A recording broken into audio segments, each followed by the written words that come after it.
Right now, there is 70 million litres worth of untreated raw sewage, human feces, wet wipes, sanitary pads flowing into the south coast of Wellington City. I'm making this video because there are lots of questions being asked about who is to blame, what is the impact, what went wrong, and what are the solutions. The south coast is a place I spend a lot of time, and it's definitely not something that I take lightly. Not as an MP and not when I was a city councillor either. That's why when I was a councillor, I moved this amendment. A firm support for Ngāti Toa's position that overflows into Te Awarua or Porirua and all waterways are unacceptable, and that Wellington Water Limited and Wellington City Council should do whatever it takes to prevent overflows into this and other Wellington catchments. That includes the South Coast. What this is saying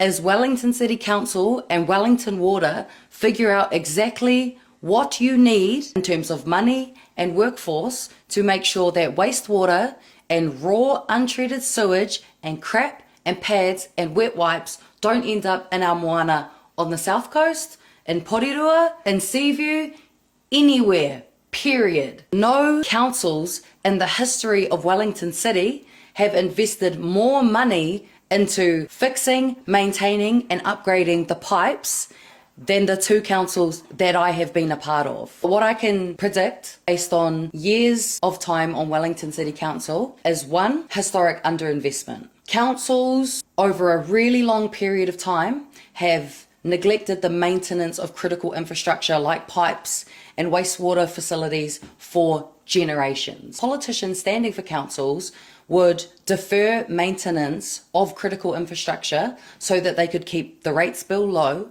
so that they would continue to be elected. And this is not a unique situation for Wellington. It's happened across the entire country, which is why governments have had to intervene in local government to help them to fund the infrastructure improvements that they need. The other big reason for this failure could be to do with the fact that a French multinational for-profit company operates all four of our wastewater treatment facilities in Wellington. This is a company called Veolia, and they have been under fire in other places in New Zealand, like in Queenstown, for sewage spilling out. Now, in 2021, there was a report that came out on Veolia's operation of the Moa Point Sludge Treatment Centre.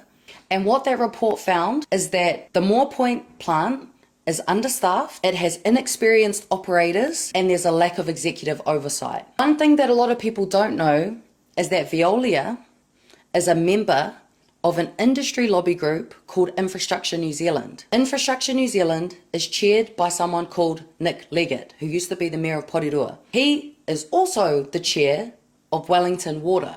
That leads me to the solutions. Obviously, the first solution is there needs to be an inquiry about what went wrong in this particular situation. We need to continue to invest lots and lots of money into the pipes. Critical infrastructure that we all rely on for our health, well-being and survival should not be the responsibility of a for-profit offshore company. Critical public infrastructure should be owned and operated by public institutions who can be held to account. But in the meantime, please don't go to the beach.